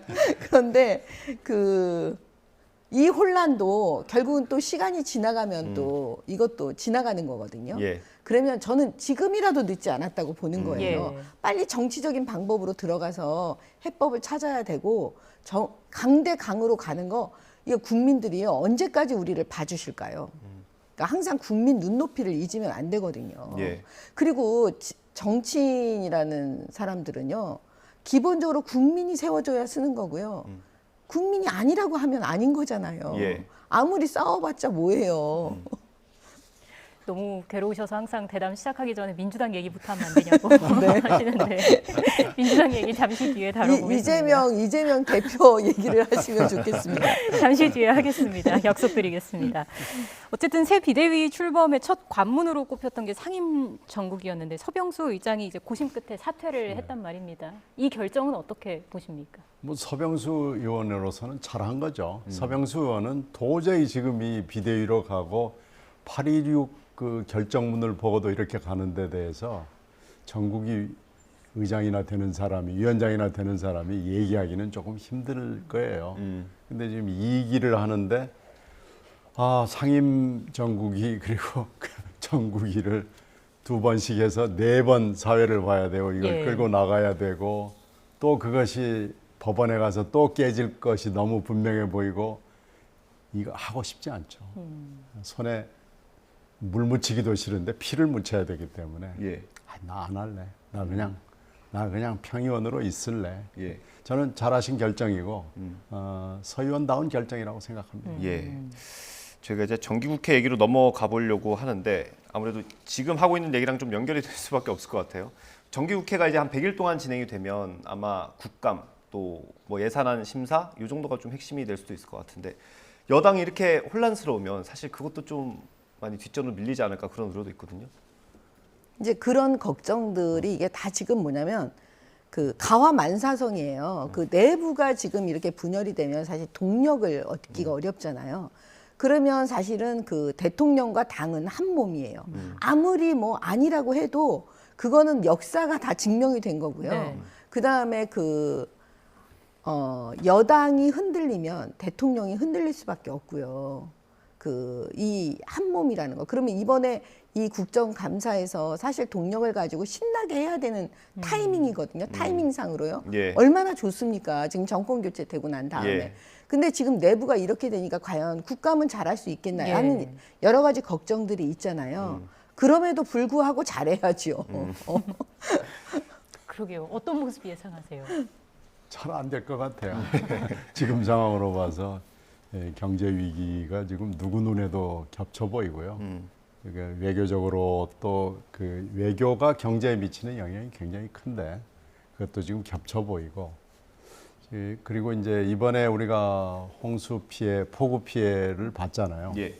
거기서 우리가 굉장히 가슴 아픈 사고를 여러 건 봤잖아요. 예. 특히 반지하 문제 뭐 이런 건 사실 우리의 그 공공주택 복지를 어떻게 해야 되느냐라는 걸 보여주는 아주 중요한 사건입니다. 여러 번 지적이 나왔지만 그 사이 제대로 못했거든요.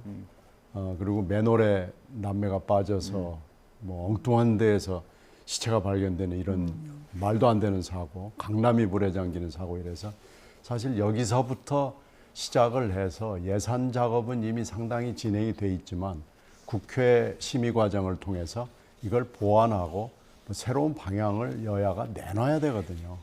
근데 뭐 이런 논의가 굉장히 중요한데 다 하나하나가 중요하죠.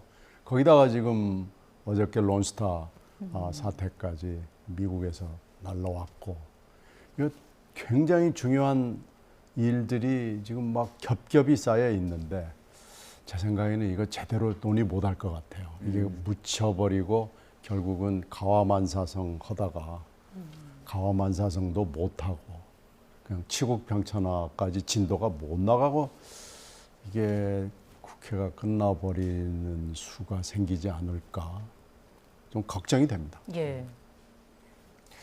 비대위가 그러면 어쨌든 한번 다시 꾸려질 테고 그게 그럼 언제까지 계속 진행이 될까요? 비대위가 꾸려지고 가처분 내고 그런 과정이 계속 반복이 될까요? 그러니까 이 결정문을 보면 그렇게 하지 말라는 거예요. 그러면은 이제 당원을 고쳐가지고 뭐 2기 비대위를 내겠다는 거 아니에요. 근데 그렇게 하지 말라는 겁니다. 그리고 불소급의 원칙이 있기 때문에 그 당시 시점 826 그 결정문이 나왔을 때 그 시점에 당원 당규가 중요한 거잖아요. 예. 그 뒤에 고쳐봐야 의미 없습니다.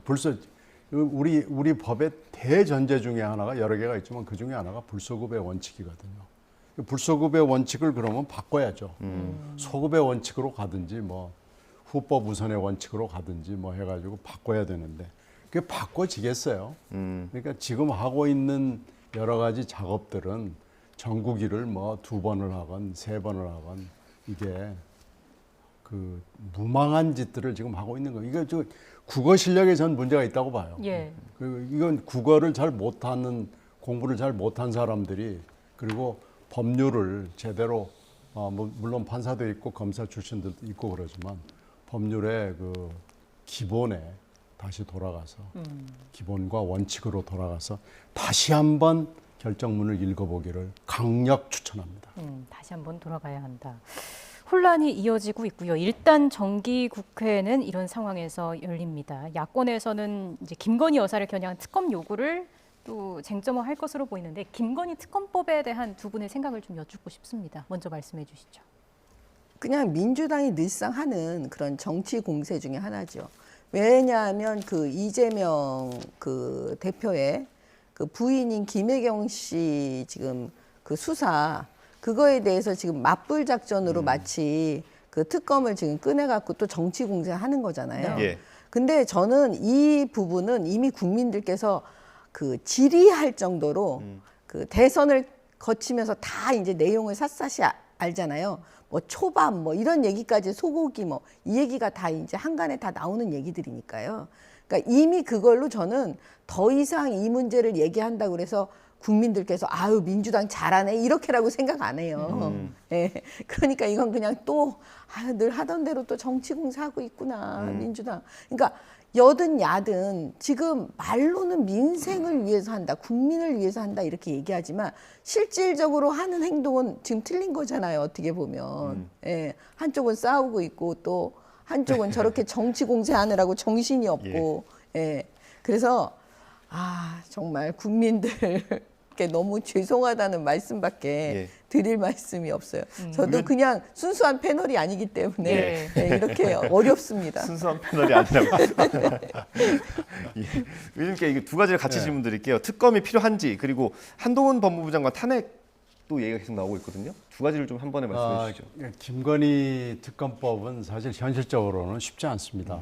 왜냐하면 명백하게 법을 어긴 것이 있느냐 없느냐의 그 논란이 하나가 있고요. 현실적으로 국회의 그 절차를 쭉 보면은 법사위원장이 버티고 있는 이런 상황에서 특검법 그리고 특검은 여야가 합의를 해야 되거든요. 그런 여러 가지 절차적인 문제를 보면 특검법이 오케이 그래서 특검 한번 합시다 이렇게 가지는 않을 거예요. 그런데 이제 문제는 이 김건희 여사가 쉬지 않고 뗄거리를 주는 거예요.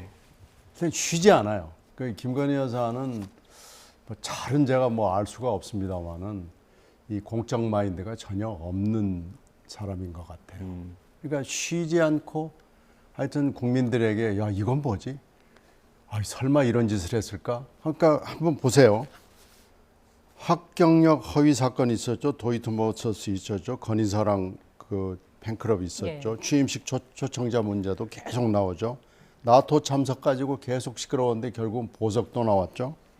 그 인사 문제 계속 있죠. 관저공사 이권 개입 있죠. 그리고 급기야는 논문 문제 있고 논문 문제는 9월 6일 날 교수들이 뭐 특별위원회를 만든 교수들이 이건 표절을 초월하는 뭔가 있다는 거 아니에요. 그러니까 이게 계속해서 뭔가 하여튼 군부를 떼주고 김건희 이 여사는 뭔가 좀 있다라는 느낌을 주고 만약에 여기서 위법한 것들이 지금 몇 개 냄새가 나고 있잖아요. 이렇게 되면은 이거 특검해야 되는 거 아니야라는 여론으로 확 돌아갈 수가 있죠. 이렇게 되면은 여당이 아마 감당하기 어려운 상황이 될 거고요. 한동훈 탄핵 문제도 마찬가지입니다. 지금 한동훈 탄핵을 할 만한 위법한 사안은 딱 떨어진 건 없어요. 그러나 지금까지 있었던 여러 가지 여의도에 와서 하는 행태를 보면 뭔가 하여튼 이 사람 좀 지나치다, 과유불급인데 하는 느낌을 주잖아요. 그래서 이것도 현실적으로 법률적으로 탄핵의 사유에 해당하는 것을 집어내라고 그러면 집어내기는 좀 어렵습니다만은 이러다가 보면 이것도 뭔가 또 냄새가 날 수도 있고요. 지금 청문회에서는 그때 뭐 이모 사건 이런 것 때문에 제대로 지적을 못하고 넘어갔지만은요. 한동훈과 그 자녀에 관련된 문제 뭐 이런 것들이 뭐 채널A 사건도 그렇고 좀 이상한 것들은 아직도 냄새가 좀 나는 것들은 좀 있죠. 그래서 이것도 비슷합니다. 비슷하게 지금 잠재돼 있다 이렇게 봐야 됩니다. 하지만 지금 꺼내들기에는 역풍이나 반작용이 있을 수 뭐 있다. 뚜렷하게 이건 탄핵 사유잖아 뭐 이러는 건 아직은 없죠. 알겠습니다. 저희가 저희가 이제 조금 여기서 부연을 좀 드리면요. 그 한동훈 장관은 지금까지 국회에서 다른 장관들이 보여줬던 거하고는 다른 모습을 보이죠. 굉장히 똑똑하고 그다음에 국회의원들에 대해서 지금까지 그냥 그 장관들이 져주는 거죠. 국회의원들이 말이 안 되는 소리를 해도 그냥 뭐 알겠습니다. 뭐 존경하는 의원님 말씀을 뭐 잘 듣고 뭐 검토하겠습니다. 이렇게 보통은 하거든요. 근데 이제 한동훈 장관 그렇게 안 합니다. 물론 저는 그게 이제 세대의 문제일 수도 있는 거죠. 그 세대는 그게 용납이 안 되는 거예요. 그래서 이제 한동훈 장관이 굉장히 똑똑하게 국회의원들이 공부를 하지 않으면 한동훈 장관한테 당해낼 수가 없는 거예요. 근데 그것이 얄밉다고 뭔가 꼬투리를 잡아가지고 또 탄핵을 하려고 하고 지금 신경민 의원님 말씀하신 그런 부분은요. 만약에 그런 식으로 하면 탄핵 당하지 않을 장관은 한 명도 없는 거예요. 그러니까 유독 한동훈 장관에 대해서 지금 민주당이 저렇게 감정적으로 나오는 거 이런 거는 뭐 국민들께서 저는 더 잘 아신다고 보고요. 국민 눈높이에서 늘 봐야 되니까요. 그다음에 김건희 여사에 대한 부분도 저는 제가 객관적으로 되도록이면 좀 생각해 보려고 하는데 사실 도이치모터스 뭐 주가 조작 계속 민주당이 얘기하지만요.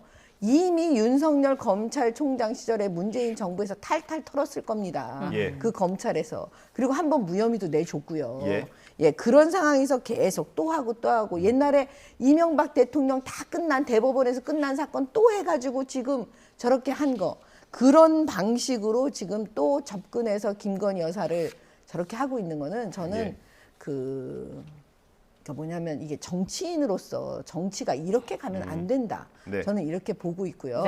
그렇기 때문에 더더욱 지금 그 집권 여당은 내부 분열하면 안 된다. 그래야만이 민주당의 이 말도 안 되는 정치 공세를 잘 막아낼 수 있지. 여기서 지리멸렬하고 여기서 싸워버리면 이걸 어떻게 막아낼 수 있겠어요. 이게 지금 현실적인 고민들이에요. 알겠습니다. 저희가 남은 시간은요. 정 최고위원님께 약속을 드린 대로 민주당 이야기를 하겠습니다. 시간이 얼마 없습니다. 이재명 대표 이야기를 꼭 하고 싶다라고 말씀을 해주셨는데 가장 짚고 싶은 이야기를 말씀해 주시면 그 이야기로 넘어가겠습니다. 아니 이번에 그 이재명 대표가요. 뭐 비정하다 이런 얘기를 했어요. 예산에 대해서요. 제가 그 얘기를 듣고 진짜 좀 또 화가 확 나는 거예요. 그게 왜 그러냐면 아니 그렇게 비정하다고 말씀하시는 분이 본인이 성남시장 시절에 그 대장동 사건이 있지 않습니까? 대장동 엄청 자랑하셨어요. 공공기업 뭐 했다고 그렇게 얘기를 했는데 사실은 거기서 임대주택 비율이 원래는 25%예요. 근데 그 임대주택 비율을 6.7%까지 내렸어요. 그러면서 민간에게 이익을 잔뜩 준 거예요. 이러신 분이에요. 임대주택 비율을 줄이신 분이에요. 그것만 있는 게 아니에요. 백현동은 더 심해요. 100% 임대주택 조건으로 사실은 그 용도 변경을 해줬습니다. 그것도 준주거 지역으로 4단계나 올려줬다니까요. 근데 실제로요 얼마 안 있다가 그거를 갖다가 10%로 만들어버립니다. 임대주택 비율을. 그거 자기가 본인이 결제했어요. 성남시장 시절에 이재명 대표께서. 그래놓고 누구한테 지금 비정하다 이런 얘기 하십니까? 마지막에 힘이 좀 나셨어요. 마지막으로 제가 의원님께 이거 여쭤볼게요. 전당원 투표제를 지금 다시 추진할 것 같은 모습을 보이거든요. 그러죠. 박찬대 의원이 지금 총대를 메고 나섰는데요.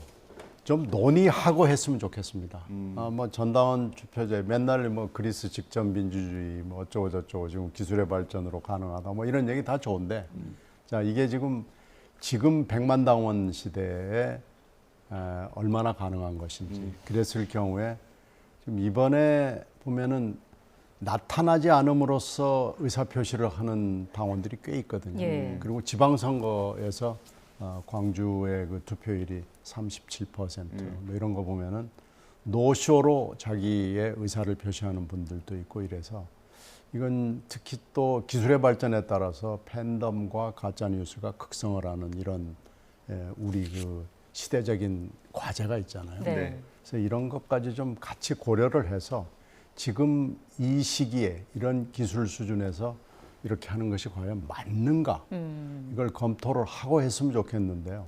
자꾸 그 밝은 면 그리고 기술적인 면만 부각을 시키면서 이거 하자는데 왜 막냐 뭔가 좀 잘못된 거 아니냐 이렇게 손가락질하는 건 저는 잘못됐다고 보고요. 예.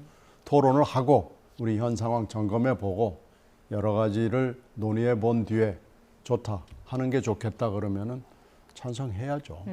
충분한 논의가 전제돼야 한다라는 말씀이셨습니다. 오늘 저희가 준비한 시간이 다 됐습니다. 여기서 마무리하겠습니다. 정미경 국민의힘 전 최고위원, 신경민 전 민주당 의원과 함께했습니다. 고맙습니다. 고맙습니다.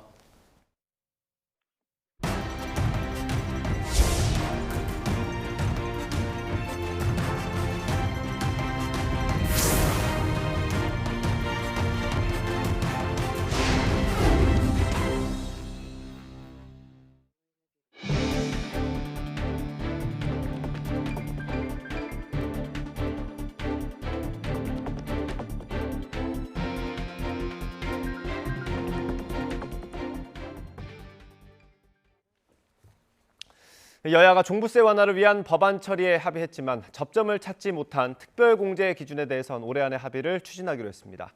국회 기획재정위원회 간사인 국민의힘 류성걸 의원과 더불어민주당 신동근 의원은 일시적 2주택에 대한 세 중과 조치를 완화하고 1주택 고령자와 장기 보유자의 납부를 유예하는 건에 대해서 처리하기로 했습니다. 하지만 1주택 종부세 기본 공제액을 11억 원에서 14억 원으로 상향하는 것과 관련해선 여야가 의견을 모으지 못했습니다. 여야는 기재위 전체 회의와 법제사법위원회를 거쳐서 오늘 오후 본회의에서 합의된 법안을 처리할 전망입니다. 검찰이 위례 사업과 관련해 어제에 이어 오늘도 추가 강제 수사에 나섰습니다. 압수수색 대상지만 10여 곳인데 대장동 사업도 강제 수사 대상에 포함됐습니다. 이와 함께 검찰은 서해 피격 사건과 관련해서도 대통령 기록관을 처음으로 압수수색하고 있습니다. 취재기자 연결합니다. 손혜정 기자. 네, 서울중앙지방검찰청입니다. 네, 오늘 검찰이 위례 신도시와 대장동 사업에 대해서 동시에 강제 수사에 나섰죠. 네, 서울중앙지검 반부패 수사 3부는 오늘 오전 위례 신도시 사업과 관련해 추가 압수수색 영장을 집행하고 있습니다. 어제 대대적인 압수수색의 연장선인데요. 검찰은 부패방지법 위반과 특정범죄 가중법상 뇌물 등 혐의로 위례 신도시 개발 사업에 지분을 투자한 미래에셋증권, 부국증권 등에서 자료를 확보하고 있습니다. 위례 사업 2년 뒤 시작된 대장동 개발 사업과 관련해서도 특정경제범죄법상 배임 등 혐의로 압수수색을 진행하고 있습니다. 대장동 사업비를 대출해준 하나은행과 사업 시행사인 성남의뜰 관련자들의 주거지가 대상인 것으로 파악됐습니다. 오늘 두 사업과 관련해 압수수색을 하는 곳은 모두 10여 곳입니다.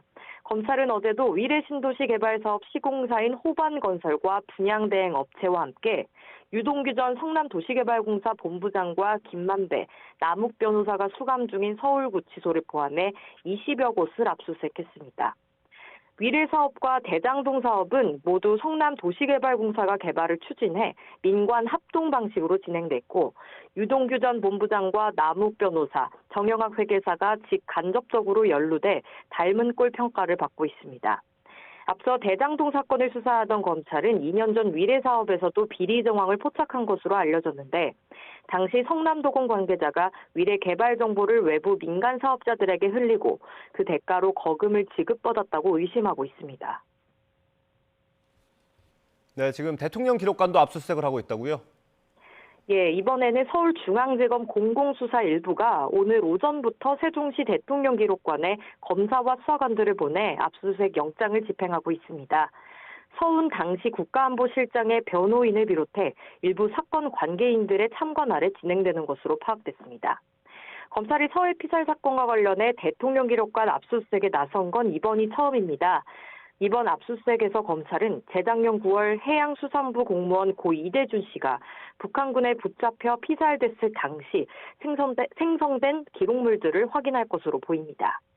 각 부처에서 올라온 보고와 북한군 감청 첩보, 그리고 국가안보실을 비롯한 문재인 정부 청와대의 의사결정 과정이 담긴 문건들이 대상이 될 전망입니다.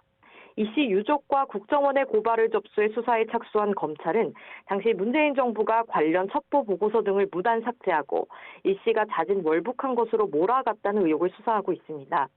지난 7월 국정원에 압수수색한 데 이어 한 달 뒤엔 박지원 전 국정원장, 서훈 전 실장 등 주요 사건 관계인의 집을 비롯해 10여 곳에서 관련 자료를 확보했습니다. 검찰은 대통령 기록물과 지금까지 확보한 증거물의 내용을 분석한 뒤 박지원 전 국정원장을 비롯한 핵심 피고발인들과 소환 일정을 조율할 것으로 보입니다. 지금까지 서울중앙지검에서 전해드렸습니다. 경찰이 윤석열 대통령의 부인 김건희 여사의 줄리 의혹을 제기한 언론사 대표 집에 대한 압수수색에 나섰습니다. 서울 서초경찰서는 오늘 오전부터 경기도에 있는 시민언론 더 탐사, 강진구, 최영민 두 대표 집을 압수수색하고 있습니다. 강 대표 등은 김건희 여사가 지난 1997년 줄리라는 예명으로 유흥주점에서 일했다는 의혹을 제기해 국민의힘 법률지원단으로부터 공직선거법 위반과 명예훼손 혐의로 고발됐습니다.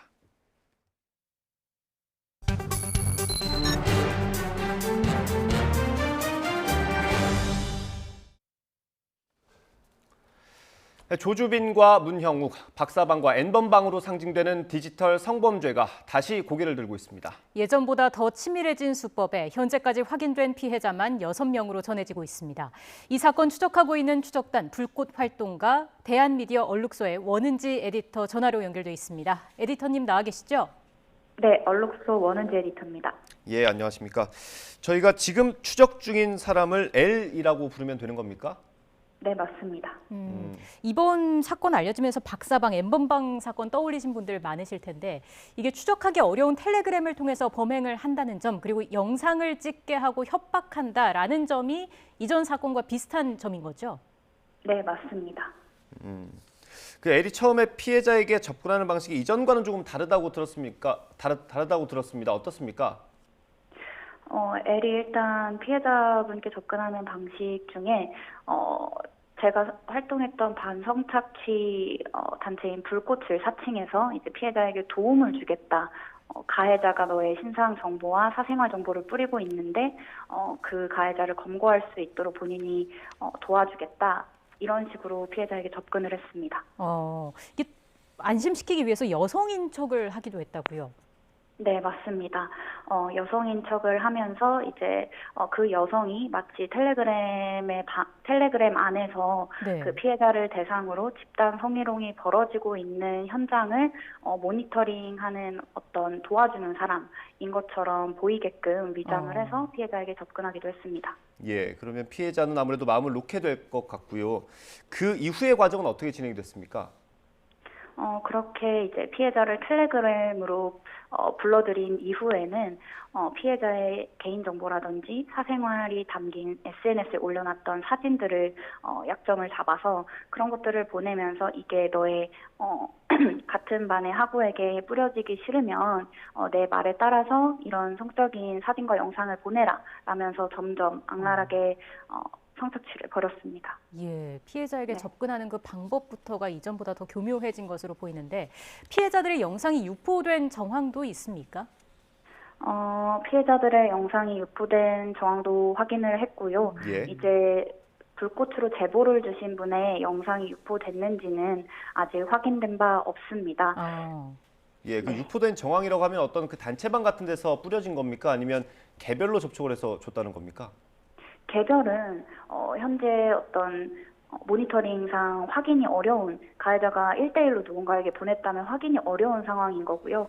다만 이제 대규모의 참여자들이 있는 텔레그램 대화방에 유포되지는 않았다는 말입니다. 아, 그렇군요. 이게 박사방과 비교했을 때 운영 방식이 좀 다른 점이 있습니까?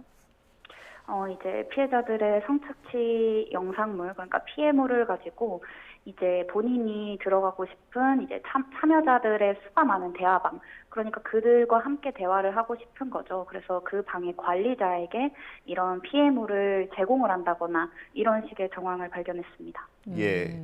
그러면 L이 이렇게 활동을 한 게 언제부터라고 보십니까? 이렇게 성착취를 본격적으로 한 거는 이제 작년 6월 이전부터 이제 이런 정황들을 파악을 했습니다. 어떤 흔적을 발견하셨습니까, 혹시? 이제 본인이 성착취한 그런 피해자분들의 신상 정보를 거리낌 없이 이야기를 한다든지 텔레그램 대화방 내에서, 그리고 이제 당시에 텔레그램 대화방에 성착취물들이 유포되는 현장들을 경찰에 신고하는 활동을 하기도 했는데 이제 그때 이 L이 제작한 성착취물이라고 생각을 하지 않았던 그냥 아동청소년 성착취물의 영상을 신고한 적이 있어요. 근데 이제 그 영상을 이제 와서 이제 돌이켜 보니 1월 달에 불꽃에 이제 제보를 해주셨던 피해자분의 가해자와 L이 동일 인물이다. 이런 것이 좀 역추적이 된 부분입니다. 지금까지 확인된 피해자가 6명인 것으로 알려지고 있는데 모두 어린 친구들이라고요?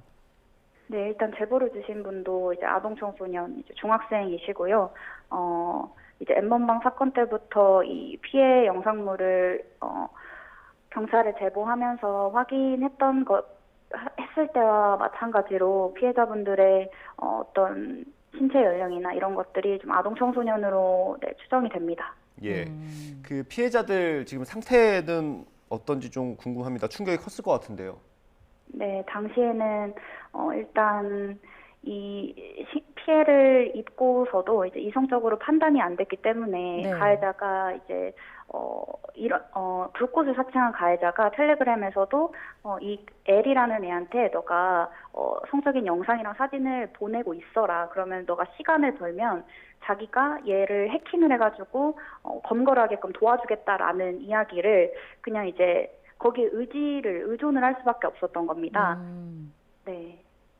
아무래도 네, 맞습니다. 그래서 정신적으로 많이 충격이 크셨었고, 이제 현재는 시간이 좀 흐른 뒤라서 이분은 이제 가해자가 잡혀서 무기징역을 받았으면 좋겠다라고 수사를 좀 촉구하고 계십니다. 그렇네요.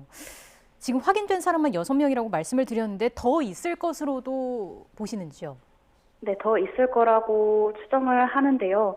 왜냐하면 이제 보도가 나가기 직전까지도 이 L이라는 가해자가 텔레그램 안에서 최근에 접속했다는 그 상태를 확인을 했습니다. 그래서 이 가해자가 계속해서 어딘가에서는 아동 청소년을 대상으로 성착취를 시도하고 있지 않을까 추측합니다. 예. 지금 그러면 L이 피해자들로부터 받은 영상은 몇 개 정도나 되는 걸로 보십니까? 일단 L이 본인이 말하기로는 피해자 한 명당 뭐 100개에서 200개 사이의 영상을 본인이 받고 있다. 뭐 이런 식으로 이야기를 했었는데요. 350개 정도 파악이 됩니다. 한 명한테 100개 정도 영상을 받으려면 굉장히 오랜 시간 범행을 해야 되는 거 아닙니까? 네, 맞습니다. 일단 제보 주신 분의 경우에는 한 10시간 정도 이제 성착취가 이루어졌었는데요. 그 10시간 동안 한 50개 가량의 그런 사진과 영상이 착취가 됐습니다. 네. 지금 이 순간에도 이런 끔찍한 범죄가 일어나고 있을지도 모르겠습니다. 하루빨리 근절이 돼야 할 텐데요. 이런 유사 범죄가 끊이지 않는 그 근본적인 원인은 어디에 있다고 보시는지요? 일단 이 텔레그램 안에 N번방 사건 전후로 이 성착취 생태계 자체가 너무 자리를 굳게 잡았습니다. 그렇기 때문에 검거되지 않고 텔레그램을 본거지 삼아서 활동하는 가해자들이 계속해서 있는 상황이고요. 그런 상황에서 이 가해자들은 새로운 아동 청소년 착취물을 보고자 하는 소비 욕구가 있기 때문에 이 L 같은 경우에도 박사랑 가까이 활동하던 시기에 있었던 가해자로 확인됩니다. 네. 그래서 이제 그때 시청이나 소지만 했던 가해자가 언제 다시 이렇게 제작자가 되어서 돌아올지 모르는 그런 환경입니다. 현재 텔레그램이. 아, 그럼 이 L이 이전에 사건이 있었을 때도 이미 활동을 했다라고 확인이 되신 겁니까? 네, 맞습니다. 그럼 그때 당시에는 왜 수사 대상에 포함되지 않았을까요? 일단 그때 당시에는 이 제작을 했다거나 이런 정황도 저는 몰랐고 이 L 자체가 그렇게 뭐 눈에 띄게 본인의 이름을 알리려고 활동을 했다거나 그런 종류의 가해자는 아니었습니다. 그렇군요. 어쨌든 L을 추적하려면 앞으로 더 많은 흔적이 또 필요하지 않을까 싶은데 피해 당한 분들이 조금이라도 또 빨리 신고를 하는 게 중요하겠죠. 네, 맞습니다. 예, 지금 네. 예, 말씀해 주시죠. 예. 네, 피해자분들이 이제 본인의 잘못이라고 절대 생각하지 않으시고 그리고 제보를 주신다면 굉장히 이제 신상 정보라든지 이런 부분은 조심스럽게 다루지 않는 선에서 이제 불꽃해서 도움을 드릴 수 있습니다. 예, 지금 혹시 L이 자기의 흔적을 좀 지우고 있습니까? 활동했던 흔적을? 이제 보도 이후에 이제 계속 L의 텔레그램 행방을 지켜보고 있는데요. 최근에 이제 텔레그램에서 활동이 좀 사라진 것으로 보입니다. 있습니다. 에디터님 마지막으로요. 피해자분들이 좀 두려움을 느끼시는 분들도 계실 것 같습니다. 당부하고 싶은 말씀 마지막으로 한마디만 더 해주시죠. 네, 도와주고 싶은 사람들이 옆에 있다는 사실을 당장 옆에서 찾을 순 없더라도 불꽃이나 아니면 다른 디지털 성범죄 피해자 지원 센터나 아니면 경찰서라든지 이런 쪽으로 꼭 도움을 청하셨으면 좋겠다는 말씀 드리고 싶습니다. 네, 알겠습니다. 오늘 말씀 여기까지 듣겠습니다. 대한미디어 얼룩소의 원은지 에디터와 함께했습니다. 고맙습니다. 감사합니다.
건물도 붕괴할 정도의 강력한 위력을 지닌 초강력 태풍 흰남노가 북상 중인 가운데 주말까지 제주도에 300mm 이상의 호우가 내리고 남해안에도 최고 100mm의 많은 비가 예보됐습니다.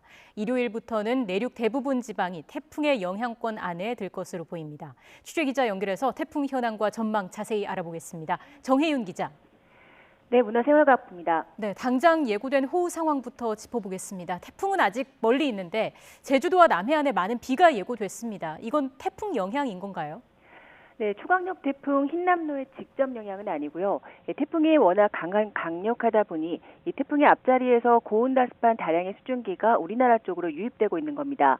우리나라는 시기상 북쪽에서 남한 찬 공기가 뒤덮고 있는 상황인데 남쪽의 더운 공기와 북쪽에서 남한 찬 공기가 만나 비구름이 더 강하게 발달하는 곳이 제주도와 남해안 부근이 되는 겁니다. 기상청은 주말인 모레까지 제주도에 최고 300mm, 남해안에도 최고 100mm의 호우를 예고했습니다. 또 오늘 오후부터 이 지역에는 초속 15m 이상의 강풍이 동반될 것으로 보여서 강한 비바람 피해도 우려됩니다. 특히 주말 이후에는 내륙으로도 국지적으로 강하고 많은 양의 비가 집중될 가능성이 있어서 사전 대비가 필요할 것으로 보입니다. 네, 그런데 서울 등 내륙은 9월에 때 아닌 30도 안팎의 더위가 예상된다고요? 네, 그렇습니다. 내륙 역시 덥고 습한 공기가 유입되면서 당분간 낮 기온이 크게 치솟을 것으로 보입니다. 서울 낮 기온이 내일과 모레 30도, 주말에는 28도까지 오르는 등 서쪽 지방을 중심으로 후텁지근한 날씨가 이어질 전망입니다. 불쾌지수도 일반인 대부분이 불쾌감을 느끼는 75 안팎까지 오르겠고 일교차도 크게 날 것으로 보여서 감기 등 건강관리에 대한 각별한 주의가 필요합니다. 자, 이번엔 초강력 태풍 흰남노 이야기를 해보겠습니다. 건물로 붕괴할 정도의 강한 위력을 지녔다고 해서 걱정인데 정확한 진로가 나왔습니까? 네, 우선 이 초강력 태풍 흰남노는 내일까지 타이완 남동쪽 부근 해상까지 이동한 뒤에 잠시 정체할 것으로 보입니다. 이후 내일 밤이나 주말 오전쯤 방향을 북서쪽으로 틀어서 북진을 시작하겠고 다음 주 화요일 새벽 제주도 동쪽 해상을 지나서 화요일 오전쯤에는 남해안 부근까지 바짝 북상할 전망입니다.